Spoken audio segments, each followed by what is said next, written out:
एक युवक ने विवाह के बाद 2 साल बाद प्रदेश जाकर व्यापार की इच्छा पिता से कही। पिता ने स्वीकृति दी तो वह अपने गर्भवती पत्नी को माँ बाप के जिम्मे छोड़कर व्यापार को चला गया।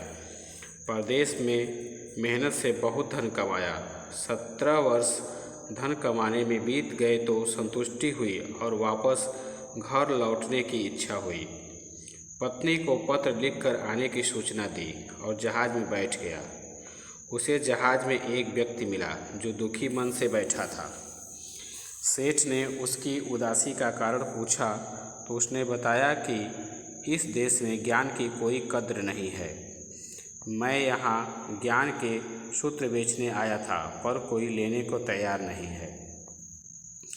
सेठ ने सोचा, इस देश में मैंने तो बहुत धन कमाया, यह तो मेरी कर्मभूमि है, इसका मान रखना चाहिए। इसने ज्ञान के सूत्र खरीदने की इच्छा जताई। उस व्यक्ति ने कहा, मेरे हर ज्ञान सूत्र की कीमत 500 स्वर्ण मुद्राएं हैं। सेठ को सौदा महंगा लग तो रहा था, लेकिन कर्मभूमि का मान रखने के लिए 500 मुद्राएं दे दी। व्यक्ति ने ज्ञान का पहला सूत्र दिया, कोई भी कार्य करने से पहले 2 मिनट रुककर सोच लेना। सेठ ने सूत्र अपनी किताब में लिख लिया। कई दिनों की यात्रा के बाद रात्रि के समय अपने नगर को पहुंचा। उसने सोचा, इतने सालों बाद घर लौटा हूं, क्यों न चुपके से बिना खबर दिए सीधे पत्नी के पास पहुंचकर उसे आश्चर्य उपहार दूं। घर के द्वारपाल को मौन रहने का इशारा करके सीधे अपने पत्नी के कक्ष में गया तो वहां का नज़ारा देखकर उसके पांवों के नीचे की जमीन खिसक गई। पलंग पर उसकी पत्नी के पास एक युवक सोया हुआ था। अत्यंत क्रोध में सोचने लगा कि मैं परदेश में भी इसकी चिंता करता रहा और ये यहाँ अन्य पुरुष के साथ है। दोनों को जिंदा नहीं छोड़ूंगा। क्रोध में तलवार निकाली। वार करने ही जा रहा था कि उतने में ही उसे 500 असरफियों से प्राप्त ज्ञान सूत्र याद आया। कोई भी कार्य करने से पहले 2 मिनट सोच लेना। सोचने के लिए रुका, तलवार पीछे खींची तो एक बर्तन से टकरा गई। बर्तन गिरा तो पत्नी की नींद खुल गई। जैसे ही उसकी नज़र अपने पति पर पड़ी वह खुश हो गई और बोली, आपके बिना जीवन सूना सूना था। इंतजार में इतने वर्ष कैसे निकाले यह मैं ही जानती हूँ। शेर तो पलंग पर सोए पुरुष को देखकर कुपित था।